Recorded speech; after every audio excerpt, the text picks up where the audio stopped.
Welcome back everyone. जोर का जोर में मीरब जीशान की तरफ से आपको एक बार फिर बहुत बहुत खुश आमदीद।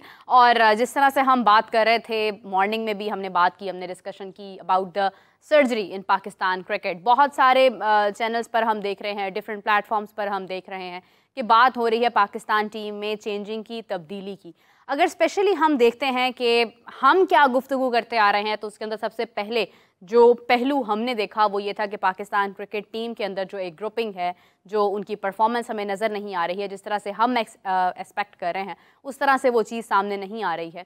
और जो उनको करना चाहिए, जिसके वो वादे मुआहदे करते हैं, जिसकी वो बड़ी बड़ी बातें करते हैं प्रेस कॉन्फ्रेंसेज में, पॉडकास्ट में, वो चीज़ें आपको नज़र नहीं आई तो फिर उसके ऊपर सवालात उठना शुरू हो गए। और उसके बाद जैसे ही टीम पाकिस्तान वापस पहुंची, कोचेस वापस आए, उन्होंने रिपोर्ट्स जारी की, तो उसके बाद जो सर्जरी का सिलसिला था वो शुरू हो चुका था।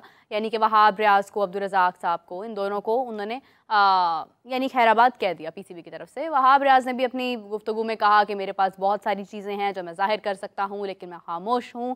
कहने की बात यह है कि पाकिस्तान क्रिकेट टीम में देखें, सबसे पहले तो यह है कि वहाब रियाज एक बहुत अच्छे प्लेयर रहे, उनकी पीसीबी में उन्होंने अपनी खिदमात पेश की और उसके बाद आज वो पीसीबी का हिस्सा नहीं है। तो जब आप किसी चीज़ का हिस्सा नहीं होते हैं तो फिर डेफिनेटली उसके बारे में बात करना भी कोई फ़ायदा नहीं है उस चीज़ का, क्योंकि जब आप किसी चीज़ का हिस्सा होते हैं उसी वक्त आप उस चीज़ को बेहतर कर सकते हैं। अदरवाइज़ कोई फ़ायदा नहीं है कोई भी पुरानी बात जो है वो सामने लेकर आने का। बहुत सारी चीज़ें पोशीदा हैं, बहुत सारे फ़ैसले होने वाले हैं जो अभी तक हुए नहीं हैं, लेकिन आने वाले वक्त में उनके ऊपर भी इम्प्लीमेंट होगा। सोर्सेज ये भी बताते हैं कि कहीं ना कहीं Babar Azam as a captain, जिस तरह से मैंने सुबह भी सवाल ड्रॉप किया, हाफिज़ इमरान साहब से सवाल किया, कादिर ख्वाजा से सवाल किया, हमने उनसे पूछा कि एग्जैक्टली वो क्या समझते हैं कि क्या बाबर आजम कैप्टन रहेंगे या नहीं रहेंगे, लेकिन जवाब भी आया कि शायद चैम्पियंस ट्रॉफी तक, जो कि मोहसिन नकवी साहब ने भी कहा है कि बाबर आजम चैम्पियंस ट्रॉफी तक कैप्टन हैं, उसके बाद शायद कोई ना कोई तब्दीली आ जाए। तो एग्जैक्टली जो मैं देखती हूँ कि सोशल मीडिया पर, क्योंकि सोशल मीडिया के ऊपर हमारा इन्हिसार बहुत ज़्यादा है, हम फैसले बहुत सारे सोशल मीडिया की बेस पर करते भी हैं। हम खिलाड़ियों की सिलेक्शन इनफैक्ट यहाँ पर करते हैं कि उसकी फ़ैन फॉलोइंग ज़्यादा है, वो ज़्यादा फेम उसको है, वो ऐड ज़्यादा करता है, तो हम उसको आगे अपने टूर्नामेंट्स में शामिल करते हैं। लेकिन जो हकीकत बात है कि एग्जैक्टली सोशल मीडिया पर क्या चीज़ चल रही है, एक्सेप्ट द पॉइंट कि जहाँ पर खिलाड़ियों की अपनी जो कैंपेन है उससे हट के एक जो ओपिनियन है वो ये है कि बहुत सारे ऐसे खिलाड़ी जिनको इस टूर्नामेंट में, यानी T20 वर्ल्ड कप जो पाकिस्तान बुरी तरह से 2024 का टूर्नामेंट हार कर वापस आया, उसमें जिन प्लेयर्स के बारे में हम सोचते थे कि वो शामिल हो सकते थे या फैंस चाहते थे, जो एग्जैक्टली जो ट्रूली क्रिकेट फैंस हैं, वो जिन प्लेयर्स को चाहते थे कि वो शामिल हों वो नहीं थे। उसमें एक अगर हम बात करते हैं शादाब की शमूलियत के ऊपर हमेशा से बहुत बात होती आई है, क्योंकि शादाब को जिस बेस पर सिलेक्ट किया गया है वो हमें कहीं ना कहीं नज़र नहीं आती है। ऑलराउंडर का टैग उनके साथ ज़रूर है, उनके साथ उन्हें ऑलराउंडर की मतलब निस्बत तो दी जाती है, लेकिन उसके बावजूद परफॉर्मेंस उस तरह से हमारे सामने नहीं आती है, ख्वाह वो फील्डिंग हो, ख्वाह वो बैटिंग हो, ख्वाह वो बॉलिंग हो। कभी कभी अगर आप कैच पकड़ लें या आप कोई अच्छी फील्डिंग कर लें तो उसका मतलब ये नहीं होता कि आप ऑलराउंडर बन चुके हैं। ऑलराउंडर बनने के लिए आपको तमाम तीनों शोबों के अंदर जो है वो आपको महारत की ज़रूरत होती है, आपको तीनों शोबों में अपना आप मनवाना पड़ता है, बॉलिंग में भी, बैटिंग में भी, फील्डिंग में भी। सो अगर हम बात करते हैं आज़म खान की फ़िटनेस के बहुत सारे मसाइल थे। फ़िटनेस के अलावा एक बहुत बड़ा मसला ये भी था कि वो एज अ पावर हिटर वहाँ पर मौजूद थे लेकिन वो एक भी स्कोर नहीं कर पाए। स्पेशली अगर हम यूएसए की बात करते हैं तो वहाँ पर तो वो चले ही नहीं हैं। इससे पहले अगर हम देखेंगे उन्होंने विकेट कीपिंग जिस तरह से की है वहाँ पर भी कुछ नज़र नहीं आया, बल्कि उल्टा हमारी क्रिकेट का नुकसान ही हुआ। फिर अगर आप बात करें इफ्तिखार अहमद की, तो इफ्तिखार अहमद PSL में बहुत अच्छा परफॉर्म करते हैं, लेकिन जब बात आती है बड़े टूर्नामेंट्स की, बड़ी गेम की, तो वहाँ पर उनकी भी कारकर्दगी कहीं ना कहीं कमी पेशी का शिकार हो जाती है। साइम अयूब की शमूलियत पर बाबर आजम, जो कि उनको बहुत ज़्यादा सपोर्ट कर रहे थे कि साइम को होना चाहिए, यहाँ तक कि साइम को मौका देने के लिए बाबर आजम खुद वन डाउन आए, तो साइम की भी परफॉर्मेंस कोई बहुत उम्दा नहीं रही है। यानी लॉन्ग स्टोरी शॉर्ट ये कि हमें मोहम्मद आमिर, इमाद वसीम को लाना पड़ा वर्ल्ड कप के टूर्नामेंट के लिए। हमारे पास कोई ऑप्शन मौजूद नहीं थी, या हम किसी पे ट्रस्ट करना नहीं चाहते थे, हम कोई नया प्लेयर लेकर नहीं आना चाहते थे, ये एक अलग मौजू है। लेकिन हमें जिस तरह से हमने उनको शामिल किया, उनका होना टीम के अंदर कोई बहुत एक्स्ट्रा ऑर्डनरी साबित नहीं हो सका। मोहम्मद आमिर ने बहुत अच्छी बॉलिंग की, डेफिनेटली एक बहुत अच्छे बॉलर हैं। इमाद वसीम बहुत अच्छे, एक स्पिनिंग के एतबार से देखा जाए या उन्होंने बैटिंग जिस तरह से की, ठीक है, कोई बहुत आउट ऑफ द वे जाकर हमें परफॉर्मेंसेज इस टूर्नामेंट में नज़र नहीं आए। तो फिर फैसले जब इस किस्म के होते हैं तो उसमें तमाम लोग शामिल होते हैं। 9 के 9 लोग इस सिलेक्शन कमेटी का हिस्सा थे और टीम को बनाने में इन 9 लोगों का एक डिसीजन जो है वो शामिल था। लेकिन इस वक्त एक्शन जो है वो सिर्फ 2 प्लेयर्स के बारे में लिया गया है, यानी कि वहाब रियाज और अब्दुल रज़ाक के बारे में बात की गई है। लेकिन सवाल ये उठता है कि अगर वो 2 इसके अंदर कल्प्रिट साबित होते हैं कि उन्होंने खिलाड़ियों को बेजा मौके दिए, जिसके बाद उन्होंने लीनियंट एक एटमॉस्फेयर दे दिया, सख्ती नहीं की, कहीं पर डिसीजंस राइटली लिए नहीं हैं, तो फिर इस सिलेक्शन कमेटी का हिस्सा बाबर आजम भी थे, फिर इस सिलेक्शन कमेटी का हिस्सा अजहर महमूद साहब भी थे, फिर बहुत सारे ऐसे लोग भी थे जिनकी राय बीच में शामिल थी। लेकिन एक्शन सिर्फ 2 लोगों के खिलाफ लिया जाने की क्या वजह है, ये एग्जैक्टली तो सामने नहीं आ रही। मोहसिन नकवी साहब ने अभी जो फैसला किया, यकीनी तौर पर आगे से बेहतर फैसले भी होंगे। हमें जो मसाइल, जो लूप होल्स नज़र आ रहे हैं पाकिस्तान क्रिकेट में, बल्कि पाकिस्तान क्रिकेट बोर्ड के अंदर सबसे पहले, क्योंकि एग्जैक्टली कहते हैं एक स्टूडेंट अगर कुछ बन जाता है तो आप देखते हैं कि ये किस स्कूल से बिलोंग करता था, कहाँ से इसके स्किल्स डेवलप हुए हैं और कहाँ से इसके स्किल्स नहीं बन पाए हैं। तो एग्जैक्टली हमें ये देखना है कि हमारे खिलाड़ी जहाँ से परवान चढ़ते हैं वो जगह पर हमें मसाइल ठीक करने, उसके बाद ही हम एक्सपेक्ट करेंगे कि हमारे खिलाड़ी आगे बड़े मैदानों में जाकर कुछ अच्छा परफॉर्म करेंगे। सो देखना यह है कि जो डिसीजंस इन 2 लोगों के मुतालिक लिए गए हैं, क्या वो पूरी टीम के बारे में लेने ज़रूरी थे? क्या बेजा मौके जिस तरह से वहाब रियाज को या बाबर आजम को दिए गए, क्या उसके बाद भी यही गलतियां हमें बार बार दोहरानी है? क्योंकि अगर हम देखें तो Babar Azam as a captain, उन्होंने जब से कप्तानी अपने सर पर सवार की है, उसके बाद से बाबर आजम की अपनी कारकर्दगी, जो कि वो कहते हैं कि उन्होंने अपना स्ट्राइक रेट भी बेहतर किया, उन्होंने अपनी परफॉर्मेंस भी बेहतर की, क्रीज़ पर मौजूद रहने और स्कोर बनाने में बहुत फ़र्क होता है। क्योंकि टी20 का जो एक फॉर्मेट है, जो एक गेम है, वो है ही हिटिंग के बारे में। अगर आप हिट नहीं करेंगे, अगर आप मार धाड़ नहीं करेंगे, जारहाना अंदाज में आप बल्लेबाजी नहीं करेंगे, तो आप स्कोर नहीं बना सकेंगे। और अगर आप कोई मामूली सा स्कोर किसी भी टीम को, अपोनेंट्स को देंगे, तो डेफिनेटली वो उसको आसानी से चेस कर लेंगे, क्योंकि आगे आपके मुखालिफ टीम्स इतनी स्ट्रॉन्ग है। इंडिया जिसने साउथ अफ्रीका को बुरी तरह हराया, जिसने आप देखें कि अगर हम ग्रुप की बात करते हैं तो अपने ग्रुप में बेहतरीन परफॉर्मेंस इंडिया की रही, उन्होंने बहुत अच्छा परफॉर्म किया। उनके लिए निस्बतन तीनों टीम्स आसान थी, उनके लिए पाकिस्तान टीम भी आसान थी, उनके लिए यूएसए भी आसान थी, उनके लिए आयरलैंड भी आसान थी, कनाडा भी आसान थी। चारों टीम्स को उन्होंने जो है वो आसान ही समझा। लेकिन पाकिस्तान ने क्योंकि शुरू में थोड़ा दबाव डाला उनके ऊपर, बॉलिंग अच्छी की, ऑल आउट कर दिया, एक 120 का स्कोर बनने दिया। फर्स्ट इनिंग्स थी, ठीक है, मतलब स्कोर भी इसी तरह से बन रहा था, कोई बहुत बड़ा स्कोर एक्सपेक्ट भी नहीं कर रहे थे हम कि होगा। लेकिन उसके बाद जब बैटिंग की बारी आई और विकेट्स जाने लगी, इमाद वसीम इंजर्ड होने के बावजूद गेम का हिस्सा थे, फिर किस नंबर पर वो आए, तो ये तमाम फैसलों के बाद आप ये सोचते हैं कि क्या हम अगले टूर्नामेंट्स के लिए तैयार हैं या नहीं है। चैंपियंस ट्रॉफी हमारे सर पर है, अभी रिसेंटली बांग्लादेश भी होनी है, बांग्लादेश सीरीज़ आई गेस के अगस्त में वो शुरू हो जाएंगी। तो फिर उसके लिए हमारा अभी तक स्क्वाड क्या होगा, कौन से प्लेयर्स हमारे उसमें शामिल होंगे नहीं होंगे, ये भी एक बहुत इंपॉर्टेंट बात है। क्योंकि टॉप हमारे जो प्लेयर्स हैं, बाबर आजम हैं, शाहीन हैं, मोहम्मद रिजवान हैं, नसीम शाह हैं, ये ऐसे प्लेयर्स हैं कि जिनको हम देखते हैं कि ये हमारे हर टूर्नामेंट में, हर सीरीज़ में ये एक गेम का हिस्सा हैं। तीनों जगह पर ये बेहतरीन कारकर्दगी का मुजाहरा करते हैं, चाहे टेस्ट हो, चाहे T20 हो, चाहे ODI हो। लेकिन जब उसके बावजूद आपको परफॉर्मेंस नज़र नहीं आती है तो फिर आपको सख्त फैसले करने पड़ते हैं। बाबर आजम हमें परफॉर्मेंस की तैयारी करते हुए, फ़िटनेस को अपनी बेहतर बनाते हुए नज़र आ रहे हैं। दूसरी जानिब हमें आमिर जमाल का भी एक मैसेज नज़र आ रहा है कि वो भी मुकम्मल तौर पर फिट हैं। तो देखना यह है कि बहुत सारे प्लेयर्स हैं। अगर कोई ये कहता है, जिस तरह से हसन अली ने ये कहा कि सर्जरी के आलात भी मौजूद हैं या नहीं, तो हमारे पास आलात हैं या नहीं है ये तो PCB बेहतर बता सकता है, क्योंकि डोमेस्टिक भी होती है, फ़र्स्ट क्लास से भी हमें क्रिकेटर्स उठाने की ज़रूरत है। हमारे पास बहुत एक बड़ी तादाद क्रिकेटर्स की है, लेकिन हमने उनको प्रोड्यूस करना है, हमने उनका टैलेंट प्रोड्यूस करना है। और टैलेंट हम किस तरह से प्रोड्यूस कर सकते हैं, वो यही सीरीज़ होती हैं कि बांग्लादेश सीरीज़ आ रही हैं, बहुत मुश्किल गेम शायद ना हो, आप अपने नया एक बेंच स्ट्रेंथ आप तैयार कर सकते हैं। अगर इंडिया कर सकता है तो फिर आप भी कर सकते हैं, और अगर आप नहीं कर सकते हैं तो फिर आप मवाजने भी मत किया करें, फिर आप बाबर आजम को विराट कोहली से मुवाजना भी ना करें, जो कि बनता भी नहीं है।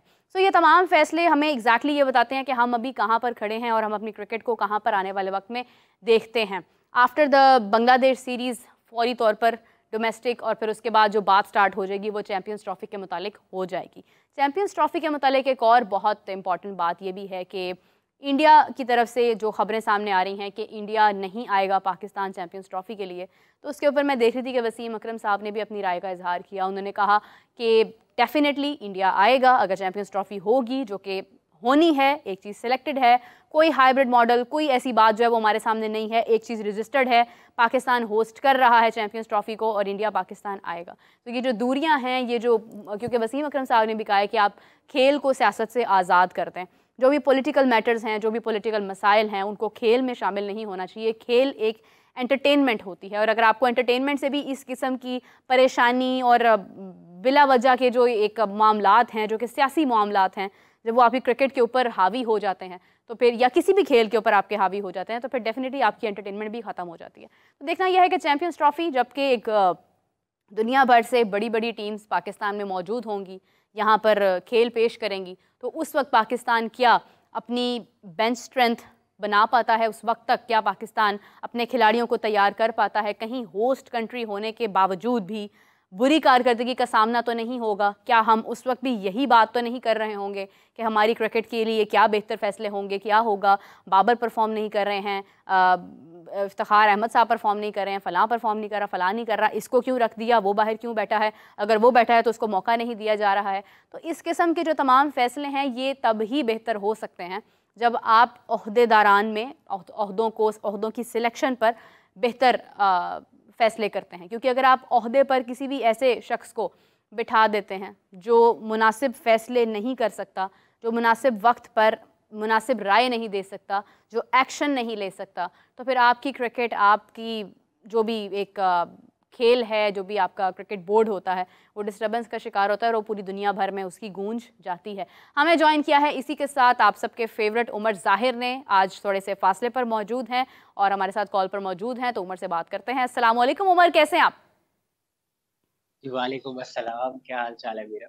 मैं बिल्कुल ठीक हूँ। उमर, आपकी तबीयत ख़राब थी, आप आज नहीं आ सके हैं, मुझे खुशी है कि आपने हमें कॉल पर ज्वाइन किया है, लेकिन कैसा महसूस करें अब आप? हाँ, पहले से अल्हम्दुलिल्लाह बेहतर है। आपका शुक्रिया जी। Thank you so much.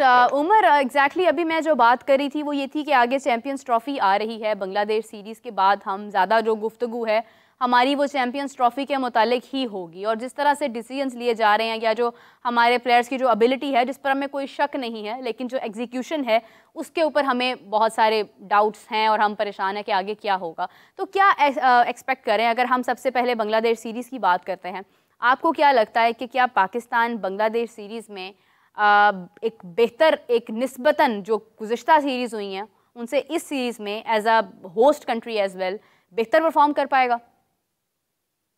देखिए, मेरा बात ये होती है, हर दिन का आगाज जो होता है वो नया ही होता है, नए तरीके से होता है। आवाज आ रही है ना? बिल्कुल आ रही है। हाँ, तो आप देखें, T20 वर्ल्ड कप हम हार गए हैं, तो हम्म। वो एक जो है एक हिस्ट्री हो गई ना, ठीक है, एक ब्लैक चैप्टर में से एक हिस्ट्री है। लेकिन अब क्या कर सकते हैं उसको?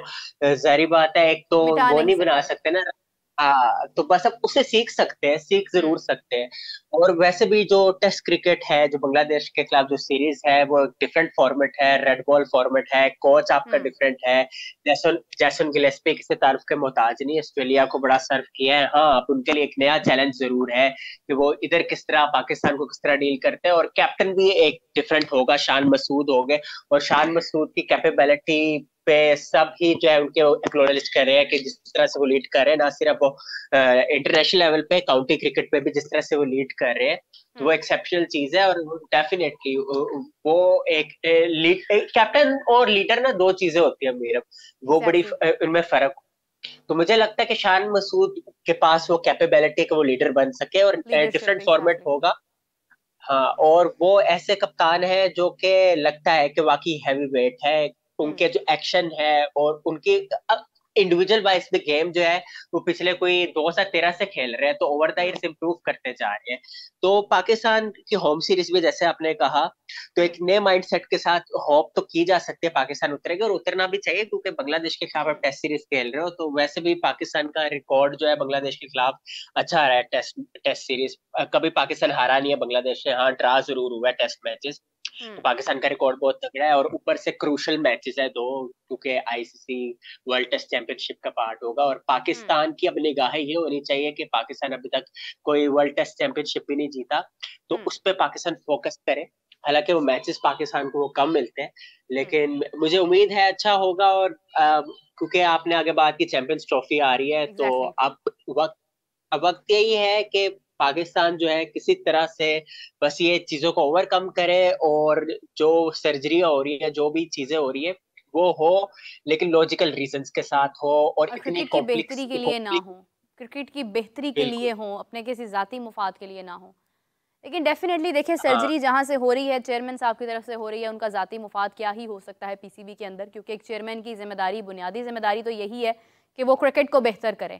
और आसपास के लोग क्या कहते हैं, क्या सुनते हैं, वो एक अलग मैटर है, लेकिन एक चेयरमैन की बुनियादी जिम्मेदारी और एक बुनियादी फ़र्ज़ और एक बुनियादी चॉइस जो उसकी हो सकती है, वो यही हो सकती है कि उसके मुल्क की क्रिकेट बेहतर हो। क्रिकेट बेहतर होगी तो डेफिनेटली चेयरमैन के लिए भी अच्छी गुफ्तगू की जाएगी, और उनके बारे में भी यही कहा जाएगा कि जिस तरह दूसरे ममालिक या बीसीसीआई में जयशाह की सिलेक्शन के ऊपर बात होती है कि उनका जो एक माइंडसेट है, जिस तरह से वो डील कर रहे हैं, वो चीज़ें बहुत डिफरेंट है। उमर, अगर हम बात करें कि खिलाड़ियों का जो कैरियर होता है वो बहुत कम होता है, और बहुत ही एक लम्हे के अंदर ही वो हमें खैराबाद कह देते हैं। हमारे पाकिस्तान से बहुत सारे खिलाड़ी ऐसे हैं जिन्होंने क्रिकेट को खैराबाद कहा। इंग्लैंड से आप देख लें, न्यूजीलैंड से देख लें, ऑस्ट्रेलिया से देख लें, या आप इंडिया से देख लें, तो इसी तरह से खिलाड़ी आते हैं और अपनी एक मुद्दत पूरी करके फिर वो चले जाते हैं फाइनली।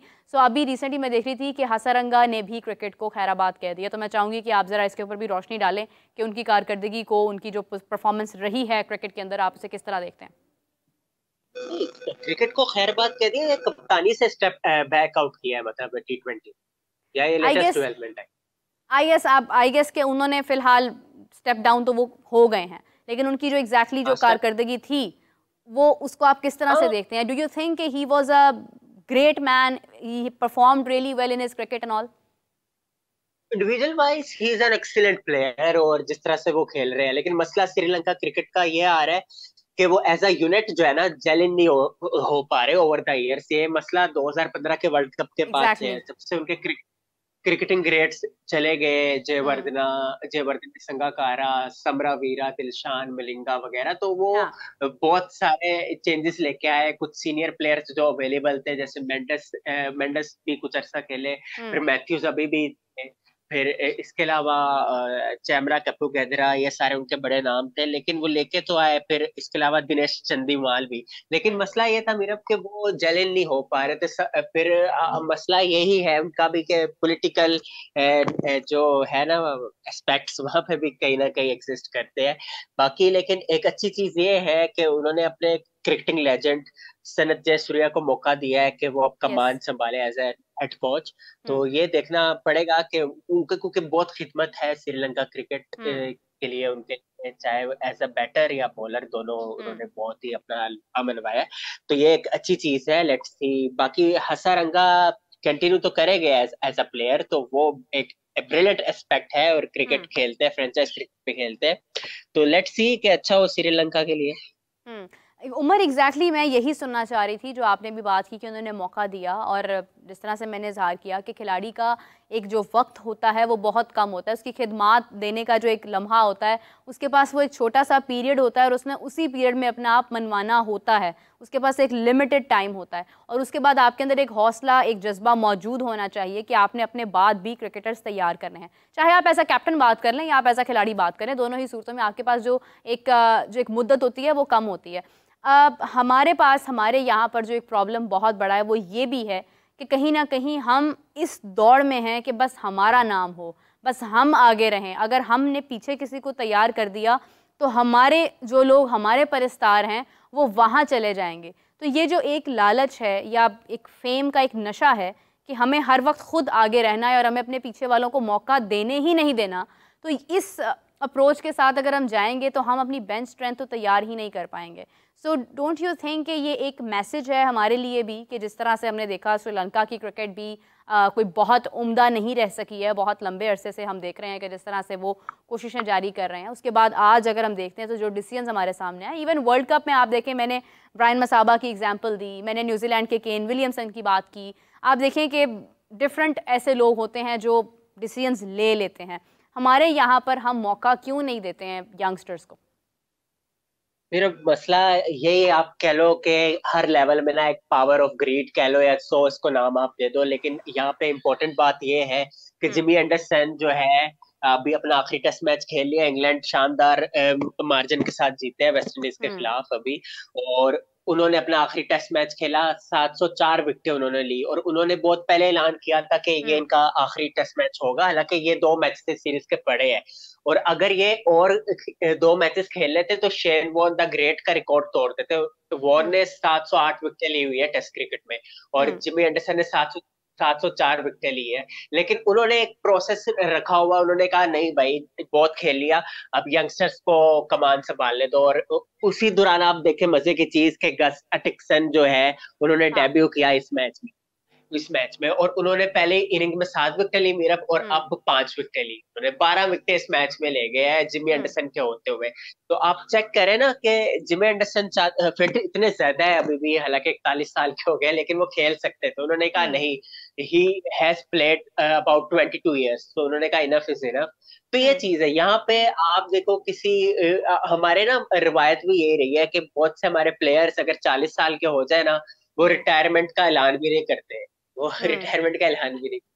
अब विलियमसन की आपने बात की, आपने ब्रायन मसाबा की बात की, अच्छा विलियमसन की बात कर लेते हैं। अभी रिसेंटली 20 मेंबर का सेंट्रल कॉन्ट्रैक्ट जो है ना वो अनाउंस हुआ है न्यूजीलैंड का, तो उसमें विलियमसन ने माजरत कर ली है कि वो सेंट्रल कॉन्ट्रैक्ट ले गए, उससे माजरत कर ली है। तो आप ये चेक करें कि उनको कहीं ना कहीं रिग्रेट है, अब वट एवर यू से, कि वो परफॉर्मेंस इतनी अच्छी नहीं गई वर्ल्ड कप में, तो उनको नदामत है। हमारे जो प्लेयर है, हम आप सबके सामने हैं, हम किसी का नाम नहीं लूंगा, सबको नुमाया है कि क्या चीज है, लेकिन एटीट्यूड ही नहीं खत्म होता, और ये सारी चीजें तो बस फिर मसला यही है ना फिर, कि लेग पुलिंग वगैरह हो, या फिर कोई अगर जब तक आपको उतारे ना तो तब तक आपने उतरना नहीं है।